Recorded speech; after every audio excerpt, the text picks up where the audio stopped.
Hello everyone, a very good evening to all of you. Welcome to my channel.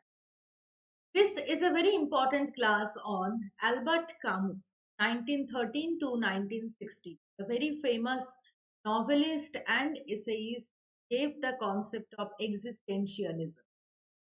Okay, so we have done or we have studied a bit about Albert Camus when we were talking about existentialist works or existentialism as it be.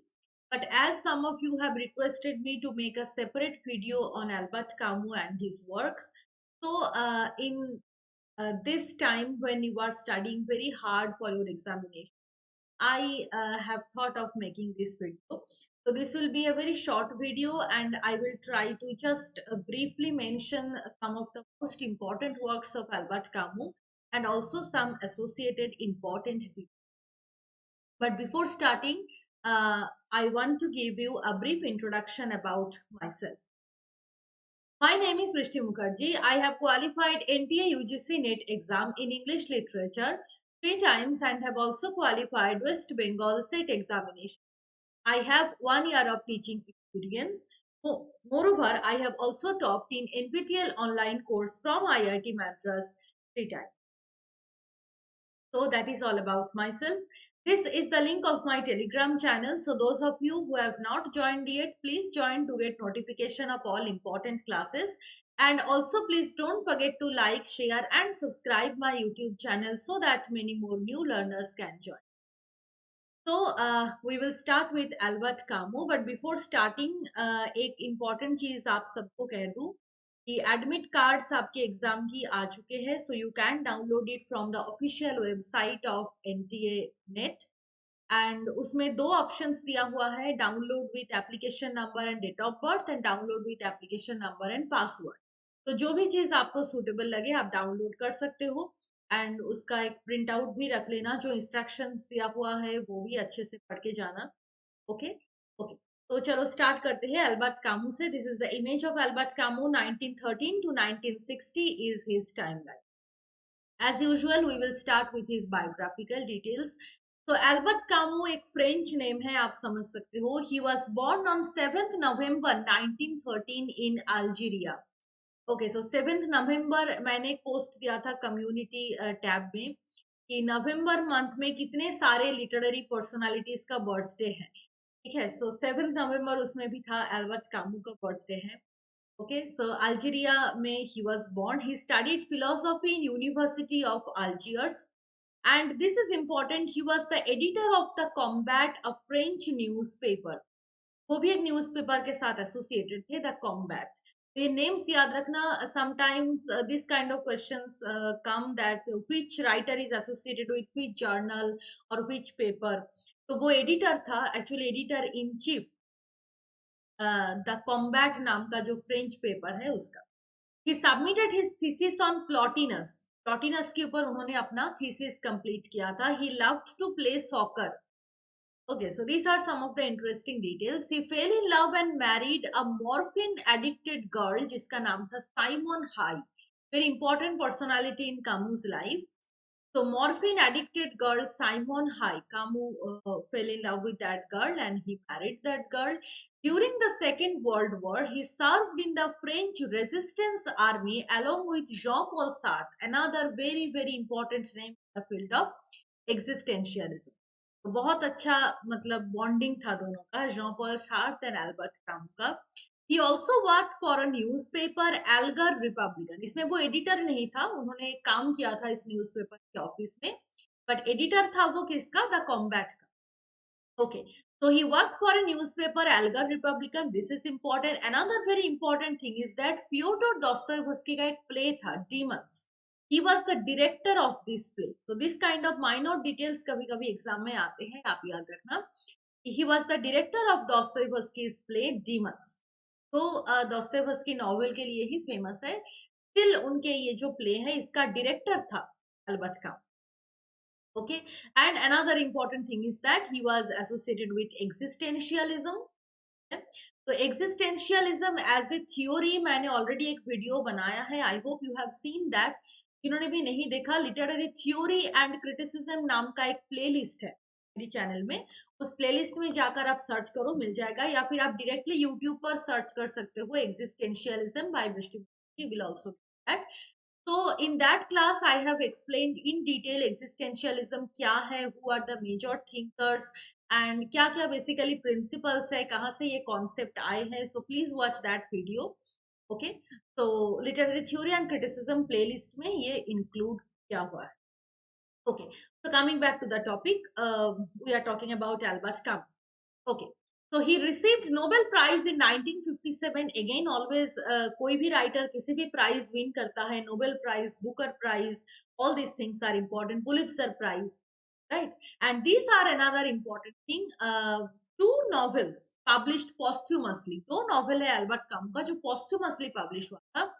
One is A Happy Death and second is The First Man. And also remember that The First Man, this is an unfinished novel. इसमें बस 144 page का manuscript था, ठीक है, ये complete नहीं है. तो एक complete novel a happy death and one unfinished novel the first man, ये दोनों पब्लिश हुआ था पॉस्थ्यूमसली. ओके, तो 144 पेज का ये मैन्युस्क्रिप्ट था, unfinished manuscript the first man. तो ये भी क्वेश्चन में आ सकता है कि which is an unfinished novel of Albert Camus, that is the first man. Okay, next हम आते हैं उनकी इंपॉर्टेंट वर्क में. The very very important work जिसके लिए कामू सबसे ज्यादा फेमस है in the field of existentialism, that is this particular इसे the myth of Sisyphus. I hope you all know the story, ये बहुत बार एल्यूड किया गया है different works में. So Myth of Sisyphus published in 1942, very very important text.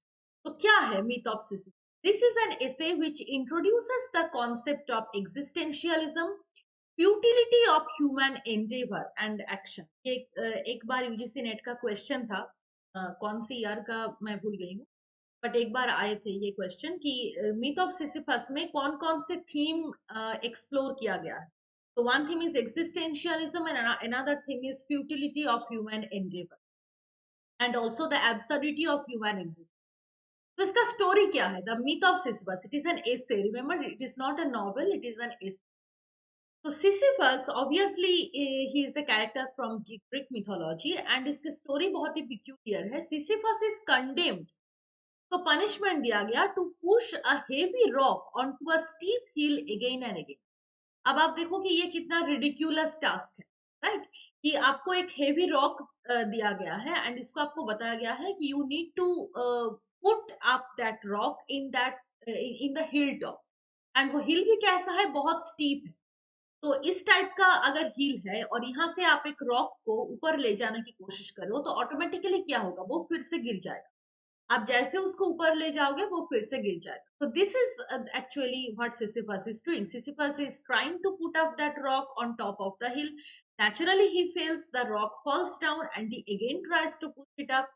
Again the rock falls down. So again and again same task वो repeat कर रहे हैं. That is actually the essay. But very very interestingly Sisyphus is happy. उसको boring नहीं लग रहा. Sisyphus is happy not by escaping from his duty but accepting the absurdity in it. Yes, that is also associated with the idea of absurdism, absurd literature. आप सबने पढ़ा है theatre of the absurd, तो उसमें से उससे भी ये कनेक्टेड है. तो देखो कितना मतलब इंटरेस्टिंग चीजें बताया है अल्बर्ट कामू ने. Sisyphus is happy. Why he is happy? because Albert Camus is saying in existentialism that yes, world is absurd, our life is absurd, there is no meaning, there is futility all over the world, all over humanity. But if we want to survive in this world we need to accept it. जैसे आप life के सारी problems को accept करते हो वैसे ही ये भी एक्सेप्ट कर लो कि लाइफ में ऐसे बहुत कुछ चीजें हमें करना होगा जिसका अपेरेंटली कोई मीनिंग नहीं है, वो अपेरेंटली बहुत boring. But if you are trying to accept that absurdity and you can deal with that very smartly, then you will be happy. तो सिसिफस बहुत खुश है. सिसिफस बहुत खुश है, वो बहुत सेटिस्फाइड है अपने लाइफ से because he is performing his duty, not escaping from his duty. So you cannot live life by escaping from your problems. Rather you need to accept the challenge. तो ये absurdity को भी आपको accept करना है. ठीक है। And existentialism as a theory कब आए है, you all know, after the world war. तो ऑटोमेटिकली वर्ल्ड वॉर के बाद हमने देखा कि absurdity, existentialism, all this theories come together because the whole world is actually going through a process of डिसइल्यूशनमेंट।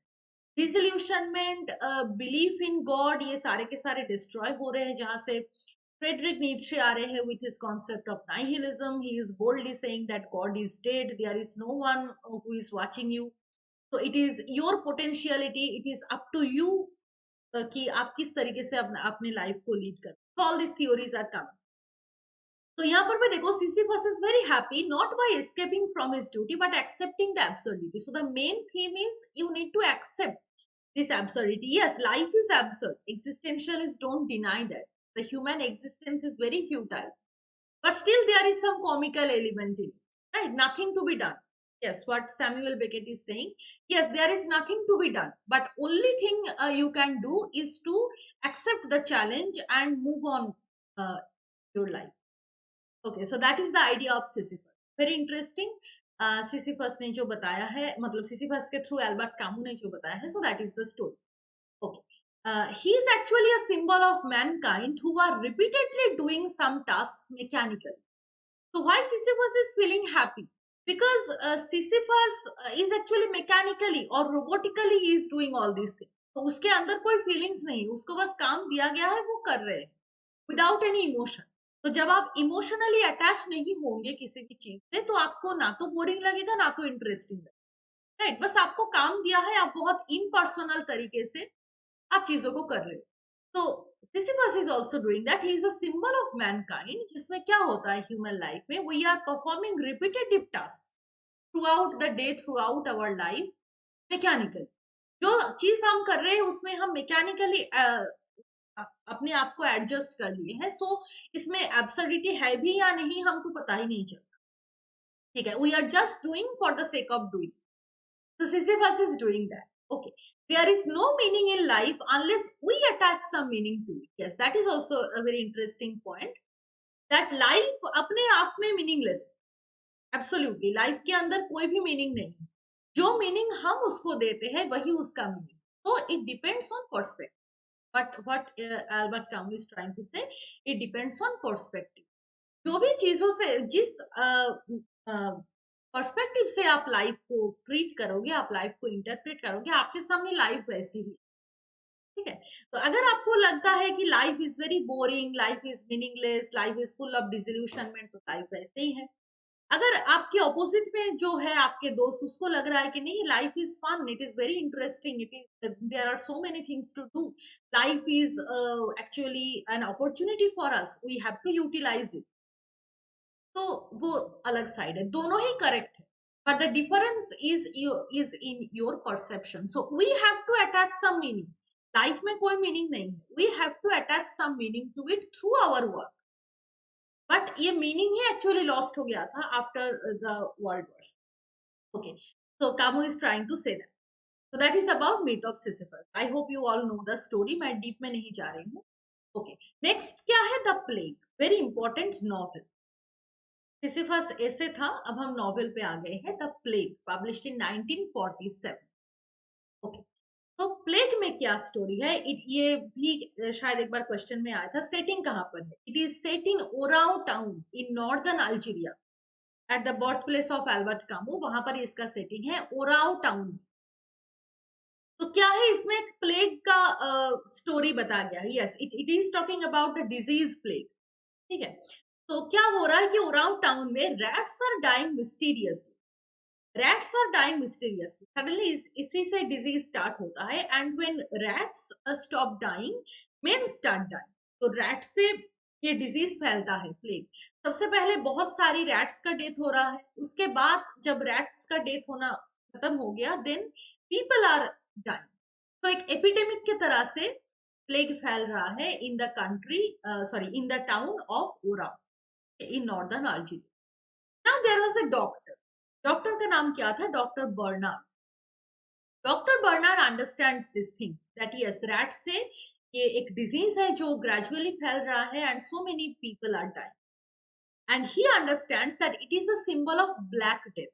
Black death you all know, historical एक event है जो London में हुआ गया था ड्यू टू प्लेग। बहुत सारे लोगों की डेथ हो गई थी जिसको ब्लैक डेथ हम कहते हैं, राइट। तो ब्लैक डेथ तो बहुत पहले का इवेंट है, but doctor Bernard is saying that yes what is now happening in our town, in our living place Oran, that is actually the symbol of black death. वो ये सोच रहे हैं कि ब्लैक डेथ शायद फिर से आने वाले हैं, जो हिस्टोरिकल टाइम में हुआ था शायद उसी चीज एक बार फिर से होने वाला है, इस तरीके से लोग मर रहे हैं। तो he becomes very very anxious about. Now doctor Bernard is actually trying to give the solution that इससे बचने के लिए क्या करना है। जो भी लोग अभी तक अफेक्टेड नहीं हुए हैं उनको शहर छोड़कर जाना है, नॉर्मली कोई सेफ जगह में उनको जाना है जहां जहां से वो इस डिजीज से दूर रह पाए। But the city leaders announce that nobody is going to leave the city. City leaders ने क्या बताया कि किसी को भी शहर छोड़ के जाने की अनुमति नहीं दी जाए, नोबडी कैन लीव दिस।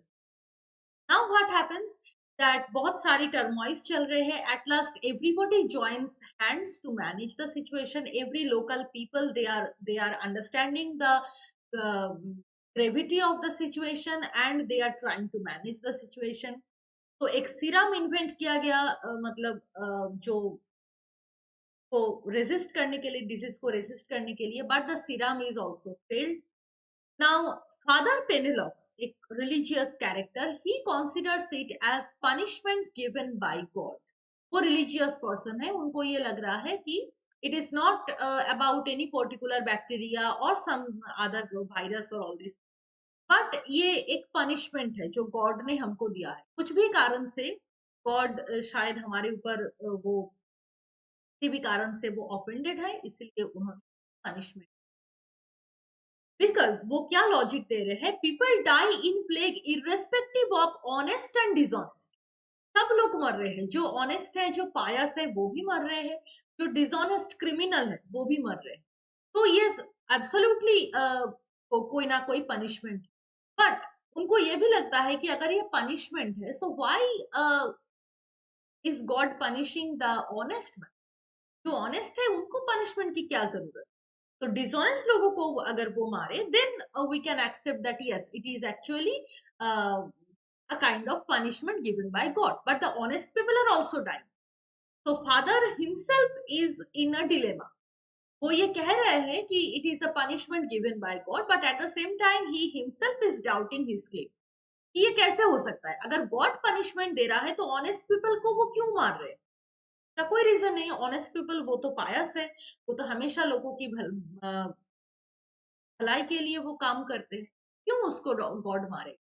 तो father himself doubts his claim. Again देखो एब्सर्डिटी का चीज आ रहे हैं कि what is right, what is wrong, what is the main cause of this thing. पूरा का पूरा रिलीजियन का जो स्ट्रक्चर है वो समहाउ इधर उधर हो रहा है।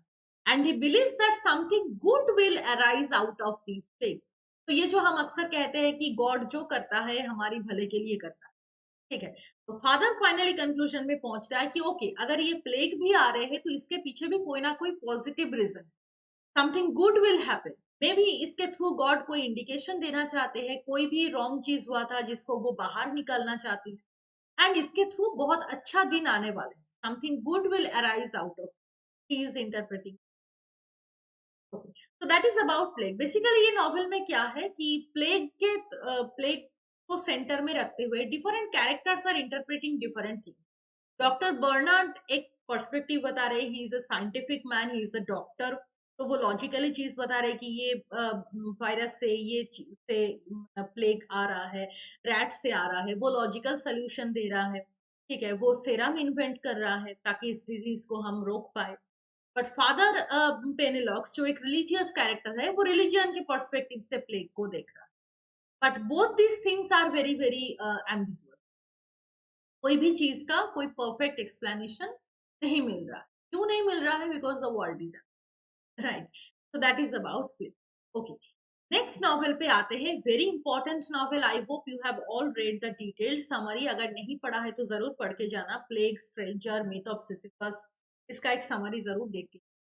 तो स्ट्रेंजर पब्लिश्ड इन 1942, इसका दूसरा टाइटल क्या है, the outside, published in English as outsider. Normally तो ये फ्रेंच नॉवल है, तो फ्रेंच में टाइटल था the stranger, in English it was published as the outsider.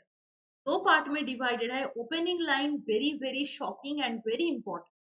Opening line मैंने एक पोस्ट भी दिया था कम्युनिटी टैब में, सम फेमस नॉवेल्स का ओपनिंग लाइन, आई होप आपने देखा है, वहां पर ये लाइन भी मैंने दिया था। देखो कितना मतलब इंटरेस्टिंग लाइन है, शॉकिंग लाइन है। मदर डाइड टुडे, डाइड कह रहा है और टुडे कह रहा है, और may be yesterday, I can't be sure, how is this man. ये बिगिनिंग लाइन में ही हमको शॉक लग रहा है कि ये जो डेट्स, इससे आप रिलेट कर सकते हो वेटिंग फॉर गोडो में व्लादिमीर एस्ट्रागन जो कह रहे हैं कि गोडो कब आने वाले हैं, तो वो कह रहा है कि नहीं पता, मे भी आ जाएगा, मे आज हो सकता है, कल भी हो सकता है, और ये भी हो सकता है कि गोडो विल नेवर कम। तो they are waiting for Godot. उसको ये वो गोडो के लिए वो एक सुनसान जगह पर वो दोनों वेट कर रहे हैं, but they even don't know that who is Godo, how is he looking, whether he will come or not, वो आ जाएगा, कल आएगा, शाम को आएगा, सुबह आएगा, कब आएगा उसको बट वो वेट कर। तो you know that it is an absurd play. तो कई सारे मीनिंग है कि गोडो कौन है, वो दूसरे लाइन में but I am just trying to compare these two, इससे आप वो लाइन कंपेयर कर सकते हो कि जब बता रहे हैं कि फोटो कब आने वाले हैं, so maybe today maybe tomorrow, ऐसे करके एक लाइन था। तो यहाँ पर भी देखो द प्रोटैगनिस्ट जो कैरेक्टर का नाम है mayor salt, mayor salt is saying that his mother is dead, this is clear his mother is dead, but when, वो कह रहे हैं कि मदर डाइड टुडे और may be yesterday, I can't be sure. Now वो कैसा बेटा है कि मम्मी का डेथ हो गया, उसके अंदर कोई भी फीलिंग्स नहीं है, और उसको ये भी नहीं पता कि मम्मी का डेथ हुआ कब है। वो देखो कितना इनसेंसिटिव तरीके से बता रहा है कि मदर डाइड टुडे और मे बी यस्टरडे, कुछ भी दिन हो सकता है, कोई फर्क नहीं पड़ता, I can't be sure of that is the absurdity of human relationship also. And about this book, ये कोटेशन भी याद रखना है, एल्बर्ट कामू ने खुद बताया था, ये कामू का अपना स्टेटमेंट है, वो क्या बताया था, in our society any man who does not weep at his mother's funeral runs the risk of being sentenced to death. So, Albert Camus is saying that such an insensitive boy who doesn't even weep on the day of his mother's funeral, that boy must be hanged, must be sentenced to death. I only meant that the hero of my book is condemned.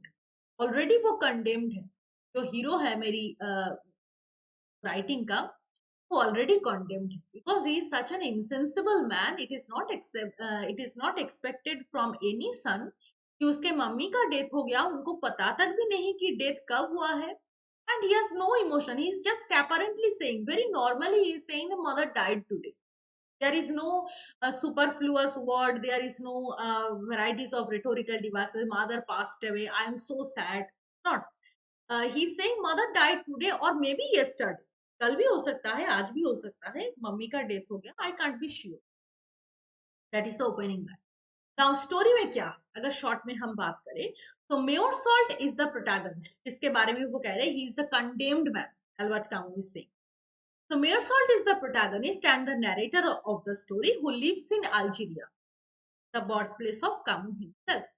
The book opens when his mother is dead. He has no feelings, as I have already said, he has no feelings. And और एक interesting बात है, in her funeral, he is thinking of the beauty of the sunny weather. Can you imagine that a man whose mother is recently dead, ठीक है, वो funeral में जाकर क्या सोचता है कि it's a very sunny weather, अगर इस टाइम मैं घर पे होता तो मैं क्या करता, कितना एंजॉय करता मैं सनी वेदर को। He's thinking of that. He has no feeling, no emotion regarding his mother's funeral. What is Camus trying to reflect, trying to interpret through that? That everything has become absurd. अगर life ही meaningless है तो relationship का क्या फायदा। उनको ये भी नहीं पता कि रिलेशनशिप में किस टाइप का बॉन्डिंग होता है, the bonding of mother sun, that is seriously challenge this story, right. तो मेयरसॉल्ट हैज नो फीलिंग्स, वो इस टाइप का एक इंसेंसिटिव पर्सन है। Now Monsieur Perez, another character in the novel who helps him to carry his mother's coffin, coffin ले जाने के लिए वो मौसिए पेरिस के पास पास जाते हैं, दोनों मिलकर फ्यूनरल कंप्लीट कर। Now on the very next day funeral complete होता है, उसके अगले दिन देखो मेयर सॉल्ट क्या कर रहे हैं, he meets a girl called Marie Cardona and flirts with her. वो कंप्लीटली भूल गए, out of sight out of mind. Mummy का देहांत हो गया, मतलब सब कुछ खत्म हो गया। दूसरा कोई नॉस्टैल्जिया, कोई मेमोरी, कोई सैडनेस, वीपिंग, कुछ भी नहीं है मेरे सॉल्ट के। वो अगले दिन क्या कर रहे हैं, he meets a girl Marie Cardona and flirts with her, no emotion, but he is not sure. Again देखो रिलेशनशिप में कितना लूप होल्स है। Albert Camus is trying to कि Meursault meets Marie Cardona and flirts with her, but he is not even sure whether he loves her or not. Marriage doesn't matter much. तो जब मेरी Cardona उनको कह रहे हैं कि do you marry me, so Meursault is saying that I am not sure, I am not even sure that whether I love you और not. Marriage doesn't matter much. Only flirting is marriage का यहाँ पर कोई meaning मेरे पास नहीं है। अगर marriage हो ना हो कुछ भी फर्क नहीं। तो देखो यहाँ पर Albert Camus is also challenging a very prestigious institution normally society में, जिसको बहुत ही एक होली चीज माना जाता है, marriage. How the idea of marriage is becoming a hoax, Camus is saying that marriage doesn't matter. Okay, now Meursault एक company में काम करता है, his boss is unhappy with his lethargic attitude, he is very very insensitive towards anything, चाहे वो relationship के बारे में हो, चाहे वो अपनी काम की तरफ हो, काम के लिए उनके अंदर कोई पैशन नहीं है, ही is a very lazy man, so his boss is very unhappy with that. Now his neighbor Salamano has a Spaniard dog who suffered from a rare skin disease. Dog के पास एक रेयर स्किन डिजीज था और dog से सैलामानो भी affected होता है। The dog dies and also the dog dies and Salamano is affected with the disease.